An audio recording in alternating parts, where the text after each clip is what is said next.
Ay, nakakainit sa kulungan. Ang init talaga. Dapat pinasok yun. Ay, naku, makukulong siya doon. Bubulok talaga siya. Ito yun kung ano. Dami tayo pang taas. Sa tagal nyo naman? Mamisa!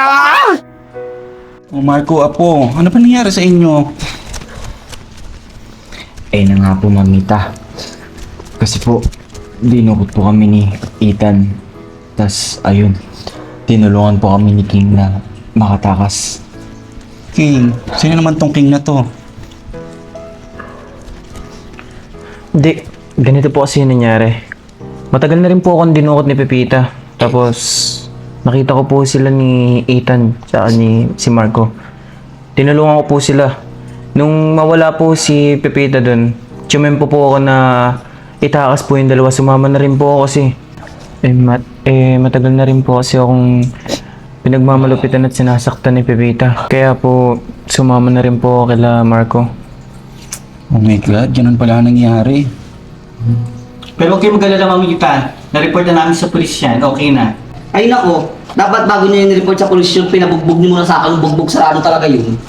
Hindi ko naman Maximo. Nagkasunin kay Mamita. Mag-behave ka nga. Pero mates, okay na po lahat. Nasampo na po namin lahat ng case sa police station, kaya wala na kayong dapat intindihin at safe ng mga bata. Okay? Okay na po lahat. Magaling. Pero mag-uusap pa rin tayong lahat sa taas.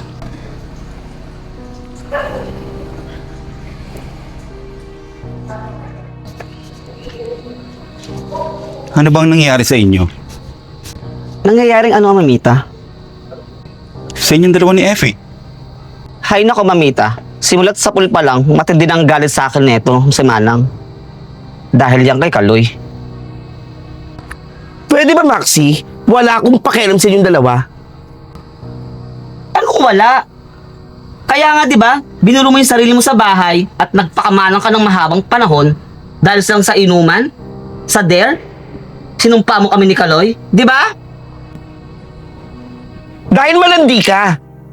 Alam mo na nagkakamabutihan kami, umiksena ka pa. Talaga? Walang kayo, Effie. Wala. Ha, at kayo, meron?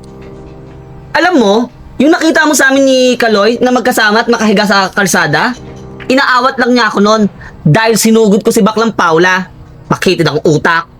Ay, naku, sinungaling! Kung ayaw maniwala, hindi kita pipilitin. Tama na. Masyado nyo nang bilala kayong galit nyo sa isa't isa. Di ba kayo nahihiya sa mga bata? At ikaw naman, Timmy. Alas magkanda ko ba ka daw kakatrabaho? Nandiyan naman si Ambi at si Greg. Ano po nangyayari sa'yo? Sabihin mo na, Timmy. It's about time. Greg, alam mo, 3 months ago pa, mamits. Nagkwento sa akin si Ambi. Pupunta si Ambi doon sa trabaho ni Timmy kasi may naiwan siyang gamit. Kaya lang narinig ni Ambi na pinapagalitan si Timmy ng mga katrabaho niya. Alam mo, Gregorio, Sabihin mo na kasi, Timmy. Kung meron mang nakakakilala sa'yo dito, kami yun. Kaya dapat sabihin mo na. una. Sorry, Mamita. Sorry. Mamita, kasi yung sinisweldo ko nun, sapat lang sa bills dito sa bahay. O gastos-gastos araw-araw. Okay pa yun. Pero, Mamita, hindi na ganun kalaki yung sweldo ko. Mamita, kasi nadimuto ko sa trabaho, Mamita. Hindi na ako magaling. Mamita, hindi na ako engineer. Mamita, welder na lang ako. Pag wala pang project minsan, kahit pagbibista yung ginagawa ko para magkasahod lang, magkapera lang, Mamita. Sorry, Mamita. Sa lahat naman ako yung kulela sa lahat ng ampun mo, di ba? Ako yun. Pero, ako nga, sobrang gita-gita ako dyan, oh. Yan, kay Greg. Gita-gita ko sa'yo. Ako? Oo, ikaw. Ambisyosa ka kasi. Lahat sa'yo na. Ikaw na yung maganda, ikaw na yung matalino. Lahat sa'yo na. Pero, mahal kita, syempre sister tayo. Pero inggit na inggit ako sa'yo, Greg. Pero, parang bakit galit ka? Parang kasalanan ko. Actually, ako ngayon naiinggit sa inyo eh. Sana may maternal instinct din ako tulad mo. Effie, sana may charm at innocence din ako tulad ni Ambi. At sana adventurous din ako tulad mo, Maxi. At ikaw, ang haba-haba mo kasi kaya lahat naabot mo. Kaya gustong-gusto ko ni Mamita. Are you saying that I'm unfair? No, Mamits. I'm saying that you have your favorites.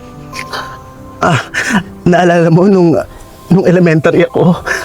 Kasi galing akong school, gutom na gutom ako.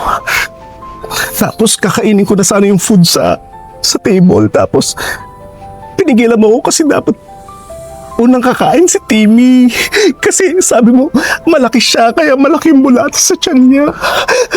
Tapos, nung high school kami, kasi wala na yung pants ko, sira-sira na. Tapos happy kami lahat kasi bibilan mo kami ng pants. Nung nagsusukat ako, sabi mo si Timmy muna yung magsusukat ng pants. I'm sorry you feel that way. No, Mami, it's okay. Siguro nga, tama ka talaga, Timmy, na ambisyosa talaga ako kasi talagang inuna ko yung career ko. Yung pagpunta ko ng New York, kailangan ko talagang maging matapang dahil malungkot kaya sa New York, lalo na mag-isa ako. Kailangan ko talagang kumayod at magtrabaho dahil syempre dumadaming gastusin. Ang lakas kumain ni Effie at ni Ambi. Tapos college student na si Marco at si Tonet. Kaya kailangan kumayod ako ng kumayod. At syempre si Maxi. Grabe itong uminom ng alak eh. Syempre, pinapadalan ko rin. Pasensya na kayo. Ano ka ba? Alam ko naman ayaw mong mabitin sa alak eh. Kaya padala ko ng padala sa iyo eh. Oo, tama na yan, girls. Magpatawaran na kayo.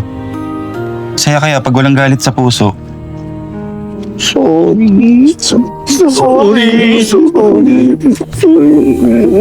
Pamits, thank you Okay, po, dito. thank you po.